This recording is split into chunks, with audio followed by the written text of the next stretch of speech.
Hello दोस्तों, आज मैं आपको बताऊंगा लैप लेंथ के बारे में। इसका फार्मूला एग्जाम्पल के सहित सॉल्व कैसे करेंगे, पहले वो सब चीज़ बताऊंगा। पहले जानेंगे हम लैप लेंथ के बारे में। लैप लेंथ होती क्या है? लैप लेंथ वह लेंथ होती है जिसमें दो रीइंफोर्समेंट बार को ओवरलैप किया जाता है ताकि स्ट्रेस ट्रांसफर हो सके और बॉन्ड बन सके। जैसे दो सरियों को ऐसे लैप करते हैं, इन दोनों के बीच में स्ट्रेस और लोड ट्रांसफर हो सके, ऐसे बनाया जाता है। जैसे कि यहाँ पर एग्जांपल दिया है, एक सरिया ये है, एक सरिया है, ये अपना लैप लेंथ हो गया, जिसे एल डी से भी डिनोट करते हैं। इसका फार्मूला है L D equal to pi sigma S upon 4 tau B D. ये IS 456/2000 से लिया गया है, जहाँ पाई बार ऑफ डाया होता है, जो मिलीमीटर से भी हम दिखाते हैं। दूसरा सिग्मा एस परमिसिबिलिटी स्ट्रेस स्टील होता है, स्टील का, जिसमें न्यूटन पर मिलीमीटर स्क्वायर में डिनोट करते हैं।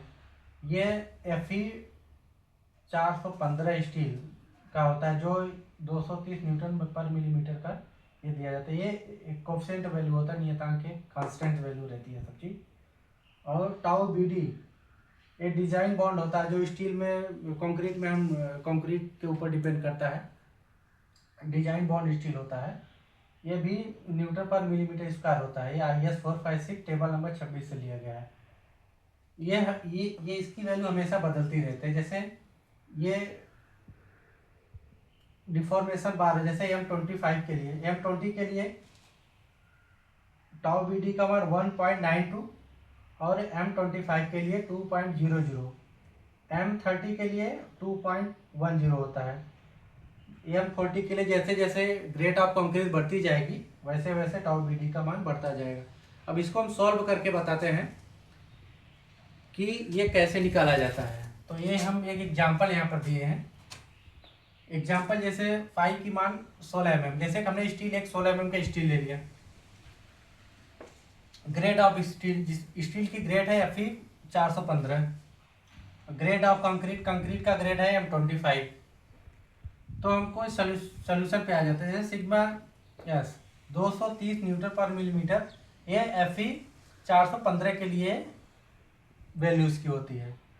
और टाउ BD का मान M25 के लिए, M25 के लिए हमने यहाँ पर दिया है, M25 के लिए 2.00 होता है। हमने M25 दिया, सॉरी।